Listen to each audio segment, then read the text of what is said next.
Broadcasting from the business capital of the world, this is the Podcast Business News Network. Well, every time we get together here, we run into interesting people that have interesting lives, that do interesting things. I've found a gentleman here today that is just that. He designs boats and yachts. Yes, designs them. I never met anybody like him. He is Dudley Dix, and he joins us here on the program. Hi, Dudley. How you doing? Hi, Steve. I'm doing well, thank you. Hope you are too. What a unique profession. Tell us. I'm blown away. I love the water. I have since I was a kid, and just knowing that you're behind the plans of boats, it just wow. What types of boats are we talking about? Are we talking from small to yachts? Mostly sailboats. I've designed some powerboats. The sailboats I've designed, the smallest is 8 feet and the biggest is 71 feet. So it's a good range. Wow. And I've been asked to design much bigger boats, but I don't want to get into that market. You end up spending too much time on one project, and I like to move on. You design a project, it's interesting, and then you move on to the next one. When you're designing, does that encompass everything from the electronics to the aspects of making it comfortable, right down to the hull and everything else? I design the structure of the boat, the shape of the boat, interior, the sailing rig or the powering. If it's a powerboat. I don't like to get involved in electrics and electronics. Well, for a start, the electronics is a market that is developing so fast that you need to have specialist information on it. And electrics, I know that I'll get a shock if I stick my finger in a socket, but I don't know a lot more than that about it. So I prefer to leave the electronics and electrics with the specialists. Plumbing is fairly basic, and there are plenty of books about it for where people can follow. And everybody's got their own ideas about how they want to do their plumbing. So I leave it to them to find that in books rather than me trying to put it on drawings. Unless there's something special about it, I've got some designs which use water ballast as they lightweight racing boats which will sail generally with one or two crew. You haven't got crew weight that you can move around to get stability in the boat, so you use water ballast. And those water ballast systems are fairly specialized, so I produce drawings for those, but I don't do drawings for the toilets and the kitchen, the galley sinks and so on. Wow, your electronics is my plumbing, because I love electronics and electricity. Plumbing, not my thing, but it's interesting where no matter what in our lifetime, we'll always need plumbers and people to design boats as well. It's almost like a lost art, a lost craft in terms of what you do. Yeah, there are not a lot of us around. I'm from South Africa, and there were 5 of us, I think, in the whole country. Here in the States, I think I'm the only sailboat designer in Hampton Roads, which is southern Chesapeake area. Wow. I want to get back to the design and what goes into it, but I want to focus on your journey here. Now, you started in South Africa. Tell me the beginning and also all the sailing that you've done. Well, the beginning is that I grew up on the family property. My grandfather had a very nice property on the side of Cape Town's biggest sailing lake. And my family lived there with my grandparents in their house. And we were literally right on the side of the lake. So I grew up with boats. My father was provincial champion in Flying Dutchman class racing sailboats. And he had that was sailing as crew with somebody else. And he had his own boats. These boats were very fast. And I grew up sailing very fast with my father. So that bug bit me, and I don't like to sail slowly. So I generally design faster sailboats rather than heavy clunkers.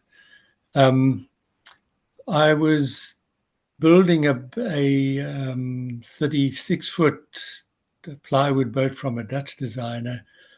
And that got me interested in boat design. So I started studying by correspondence with an American design school, West Lawn School of Yacht Design. And while I was doing that, I entered my first complete design in a design competition here in the States, and I won the competition. And that got me my first client, who was actually a friend who wanted a steel cruising sailboat. So I designed that for him, and then it's all grown from there. It sort of developed a life of its own.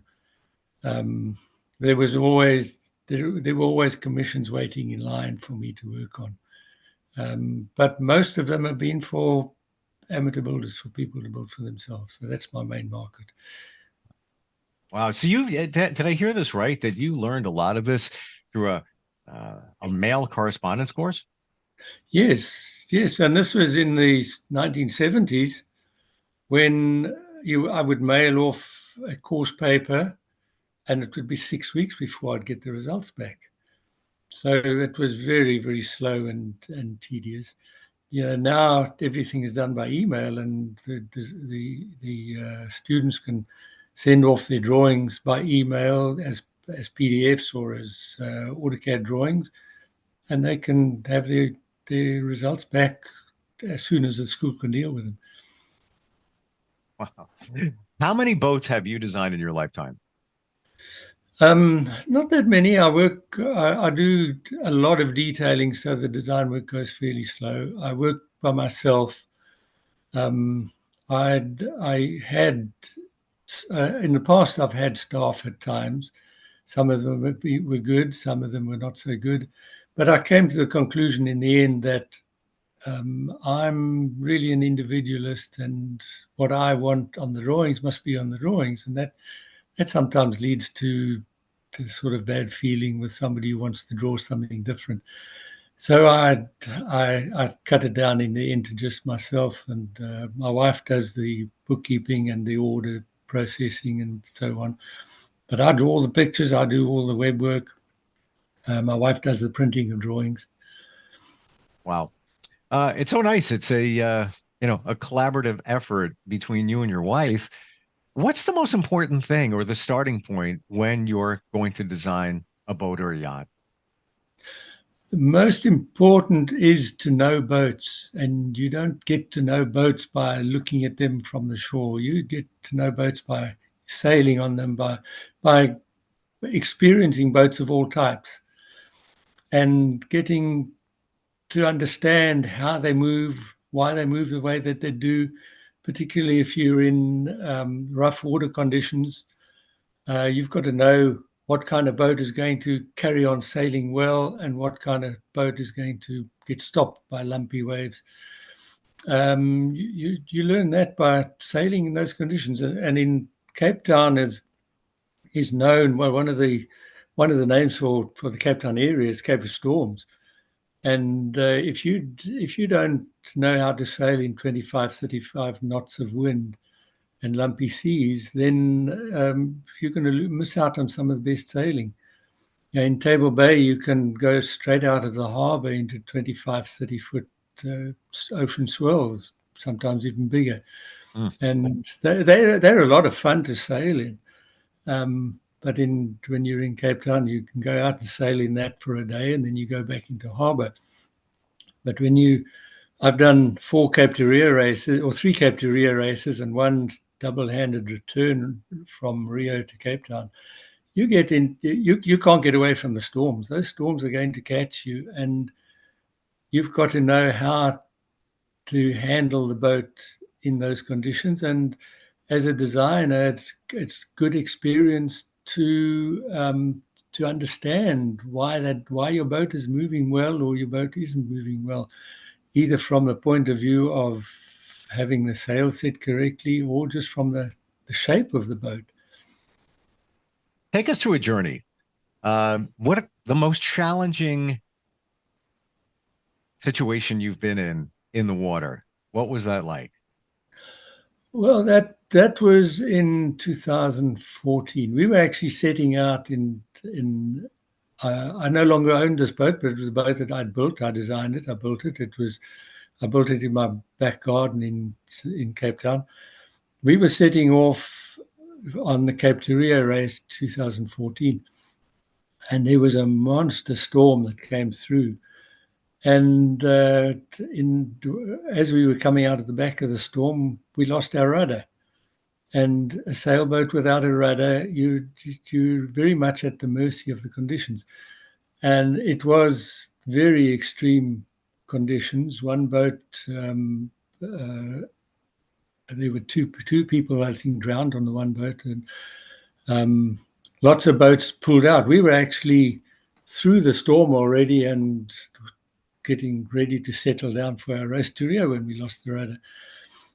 But out of that, we got into a situation where we got turned over by a series of waves that just happened to peak right where we were. And the boat went over to about 135 degrees. And we had stuff flying around inside the boat. We ended up with about a foot of water through the boat and a fire in our electronics, in our electrical system. And you've got to be able to deal with that. You know, there were 5 of us on board, capable people. We were able to deal with the situation, and we didn't lose the rig. But afterwards, you know, we got the boat all sorted out. We still had no rudder, so we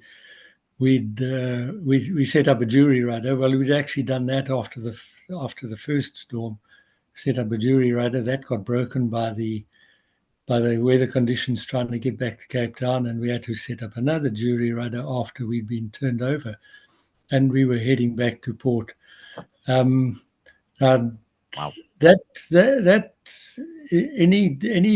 anyone setting off on a voyage across the ocean has got to understand that can happen to you, and eventually it will happen to you. You know, I've crossed the Atlantic 4 times. I've sailed many, many thousands of miles of ocean sailing, and most of it we've been able to just sail through. Even 60-knot winds you can sail through if you just set up the boat correctly. But this is the first time that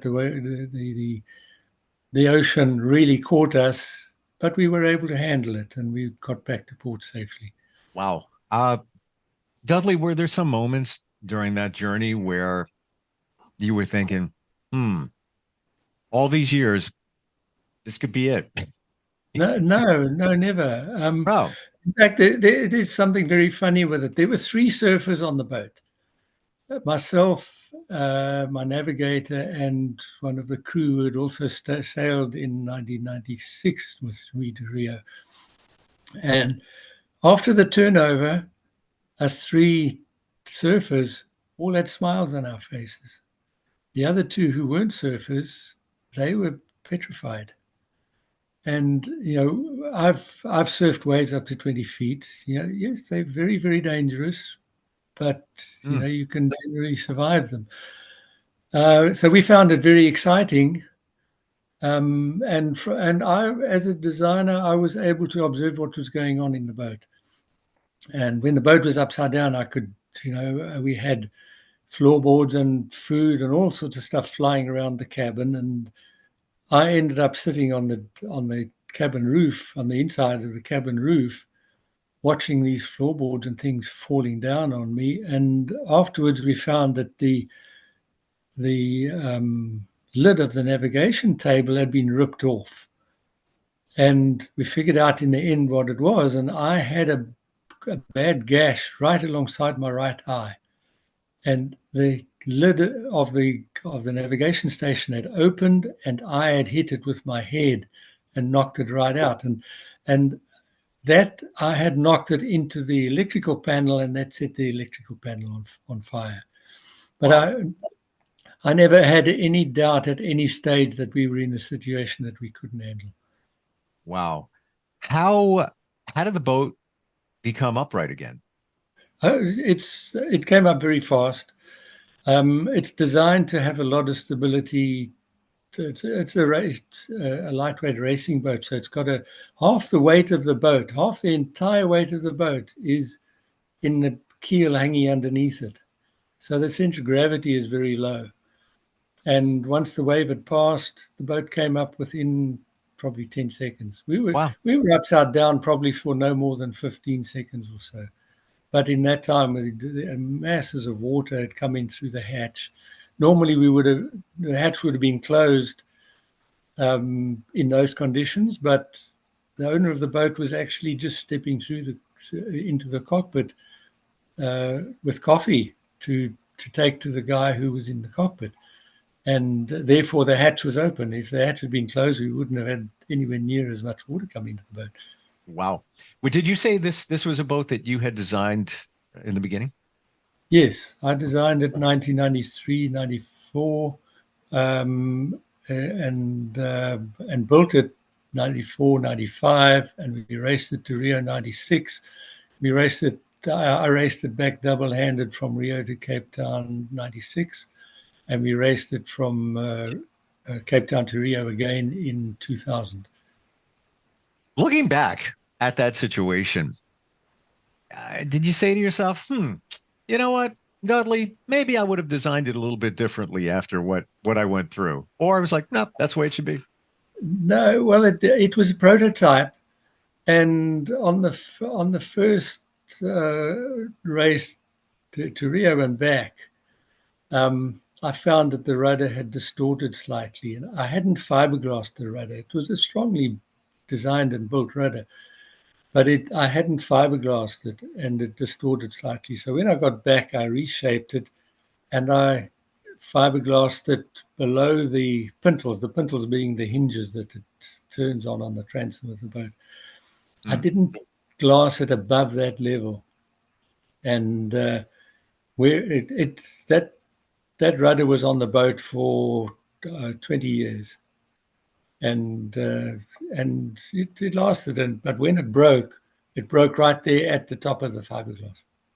Wow. So if I'd glassed it all the way to the top, it probably wouldn't have broken.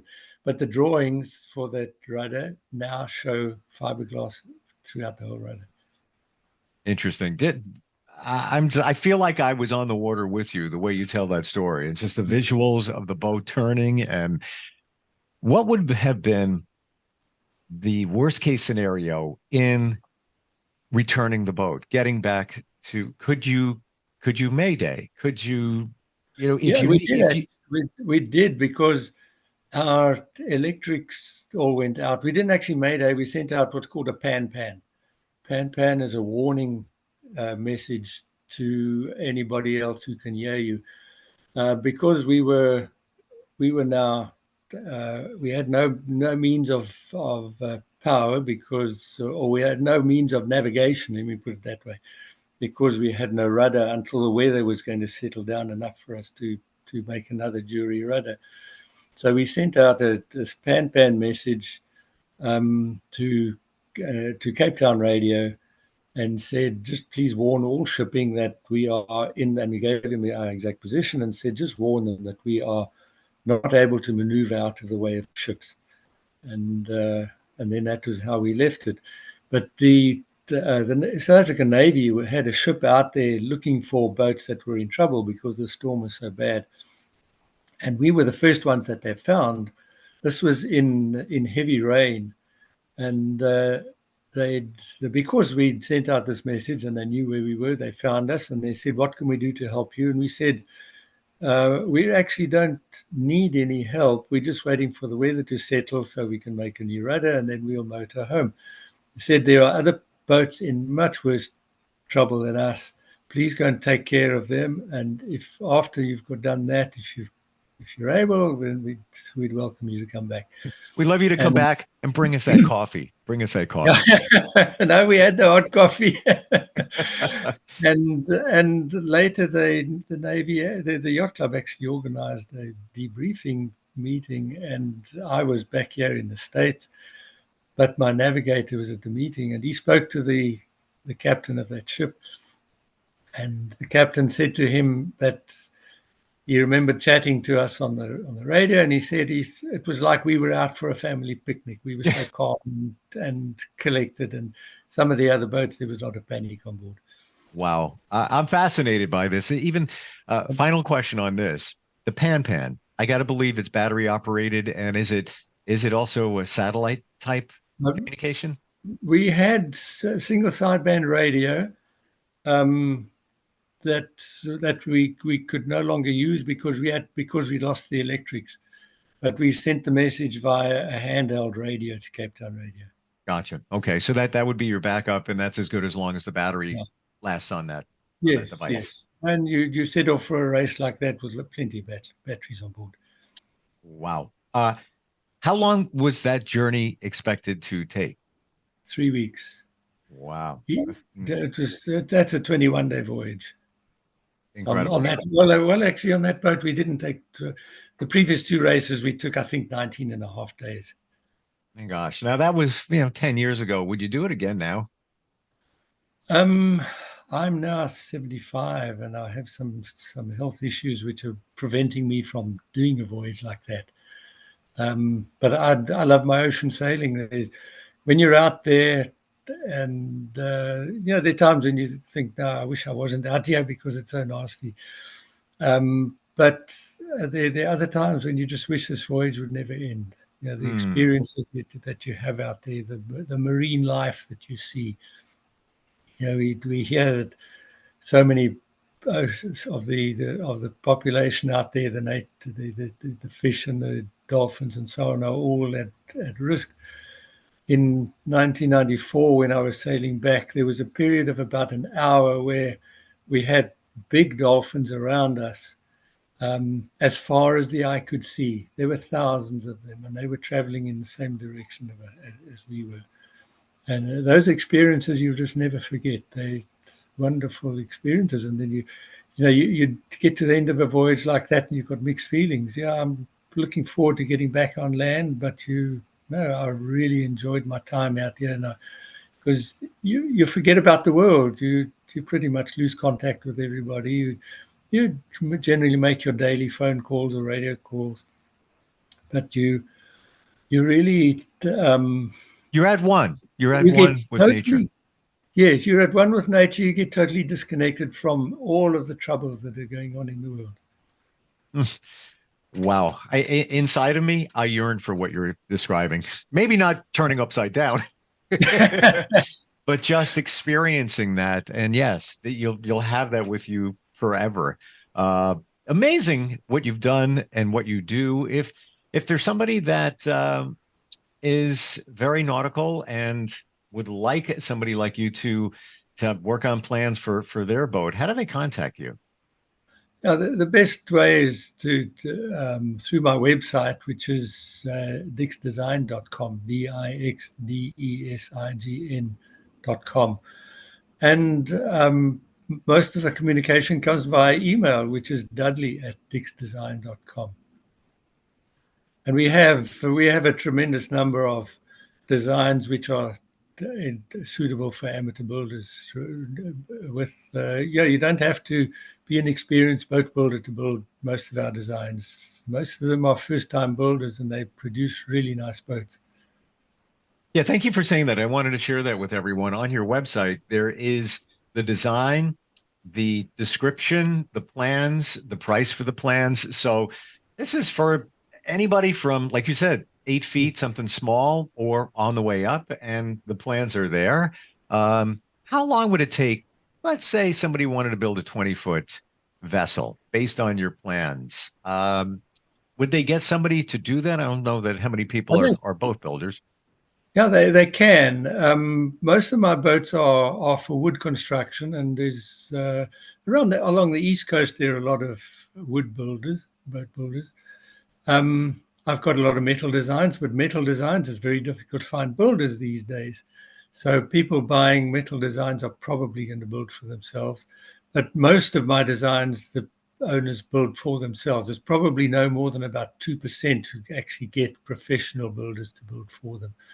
Wow. The rest are all building for themselves. They can build from plans only or from plans plus patterns of components, or they can buy a kit.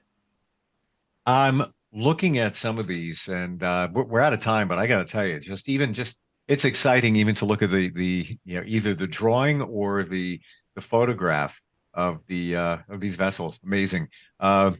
Wow, Dudley, great talking with you. Just amazing life you've led and continue to, and very exciting. And I appreciate you being here today. Really do.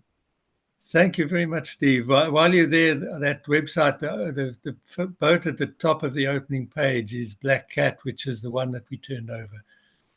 Hold on for just a moment, because we're not going anywhere, because I got to take a look at that. Homepage. And there it is. Wow.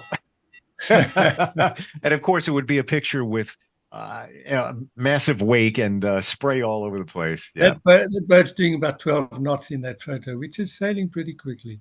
Wow. Fascinating. Thank you so much for today. Appreciate it. Thank you very much, Steve. We'll be right back.